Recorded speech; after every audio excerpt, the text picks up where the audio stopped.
کبھی آپ نے کسی بچے کو دیکھا ہے جو باقی بچوں سے ذرا مختلف ہو، جو بات کرے تو نرمی زیادہ ہو، جس کی دلچسپیاں کچھ الگ ہوں، یا جس کے انداز میں ایک انوکھا پن ہو؟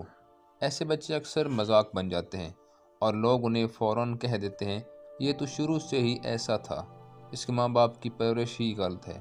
لیکن کیا واقعی ایسا ہوتا ہے کہ والدین کی کچھ حرکتیں یا غلطیاں جن کی وجہ سے بچے کو خواجہ سرا بنا دیتی ہیں؟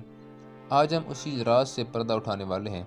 لیکن آخر میں بچپن انسان کی پوری زندگی کا آئینہ ہوتا ہے۔ اگر گھر میں پیار کی کمی ہو تو بچہ خود سے دور ہونے لگتا ہے۔ اگر والدین ہر بات پر ڈانٹیں یا اس کی دلچسپیوں کو دبا دیں تو وہ اپنی اصل فطرت سے شرمندہ ہونے لگتا ہے۔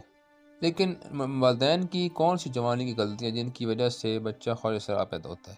کئی بچے ایسے ماحول میں پڑے بڑھتے ہیں جہاں انہیں بار بار بتایا جاتا ہے کہ لڑکا ہو تو ایسے بنو یا لڑکی ہو تو ویسا کرو، اور جب وہ اپنے اندر کچھ مختلف محسوس کرتے ہیں تو ڈرنے لگتے ہیں، چھپنے لگتے ہیں، بدلنے کی کوشش کرتے ہیں۔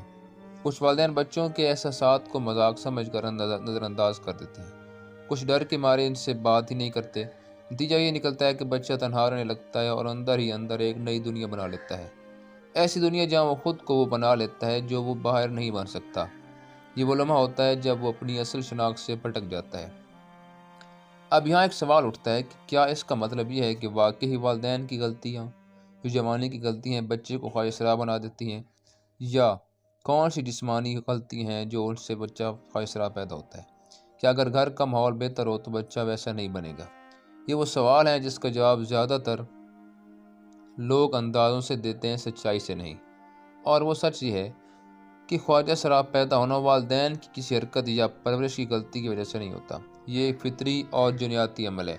یہ آگے ضرور سنیے کہ وجہ آخر کیا ہے، جو ماں کے رحم میں بچے کی بننے کے دوران ہی طے ہو جاتا ہے، کبھی ہارمونز کی توازن کی خرابی سے، کبھی کروموسومز میں قدرتی فرق کی وجہ سے، یعنی کسی انسان کے بس میں نہیں۔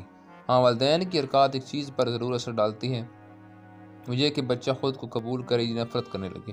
اگر گھر میں محبت، رہنمائی اور قبولیت ہو تو بچہ مضبوط بنتا ہے، لیکن اگر طنز، مذاق اور شرمندگی ہو تو وہ ٹوٹ جاتا ہے۔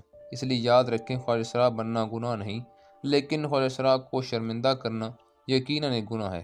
محبت دو، سمجھ دو، اور خدا کے بنائے ہر انسان کو وہ عزت دو جو وہ حق رکھتا ہے۔